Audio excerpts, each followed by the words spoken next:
आपको सबको नमस्कार। कैसे हैं आप सब लोग? मुझे भी कोरोना हो गया था और लगभग 7-8 दिन में होम आइसोलेशन में रहा। आप सबकी खूब दुआएं मिली, आपका खूब आशीर्वाद मिला, आपकी सबकी शुभकामनाएं आ रही थी, उसके लिए आप सबका बहुत बहुत शुक्रिया, तहे दिल से शुक्रिया। मुझे लगभग 2 दिन बुखार रहा, उसके बाद मैं ठीक था लगातार, लेकिन जो कोविड के प्रोटोकॉल हैं उसके हिसाब से मैं 7-8 दिन होम आइसोलेशन में रहा।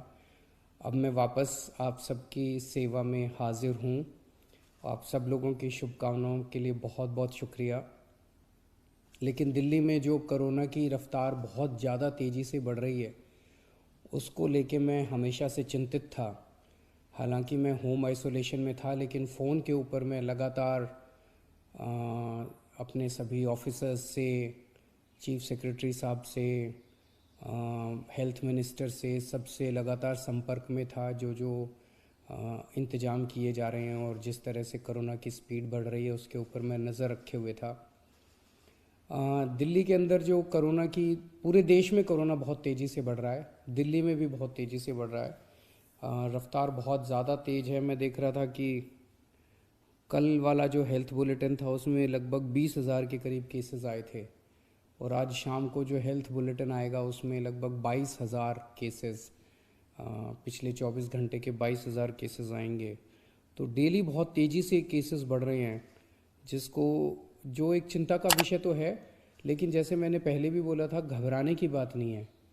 जब मैं बोल रहा हूँ घबराने की बात नहीं है, तो मैं सारा डेटा एनालाइज करके बोल रहा हूँ।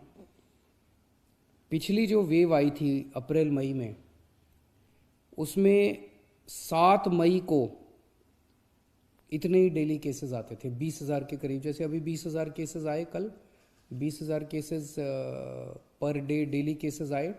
7 मई को भी 20,000 केसेस आए थे पिछली वेव में, लेकिन 7 मई को 341 मौतें हुई थी। 341 मौतें। लेकिन कल जब 20,000 केसेस आए हैं तो 7 मौत हुई हैं। एक भी नहीं होनी चाहिए, लेकिन कंपैरिजन में केवल 7 मौत हुई हैं।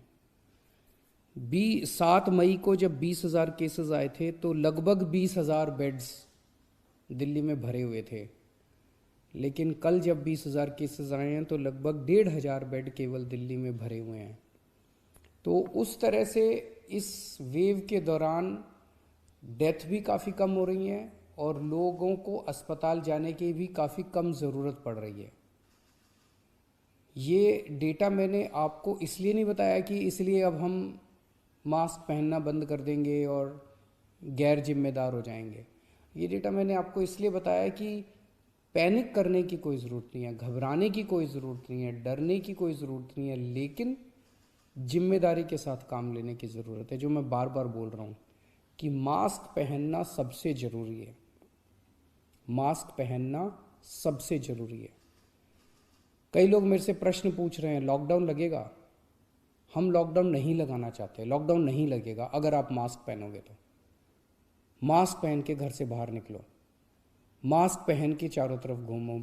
अगर ज़रूरत ना पड़े तो घर से बाहर ना ही निकलो, अभी थोड़े दिन कोई ज़रूरी नहीं है, लेकिन मास्क पहनना बहुत ज़रूरी है। सोशल डिस्टेंसिंग बहुत ज़रूरी है।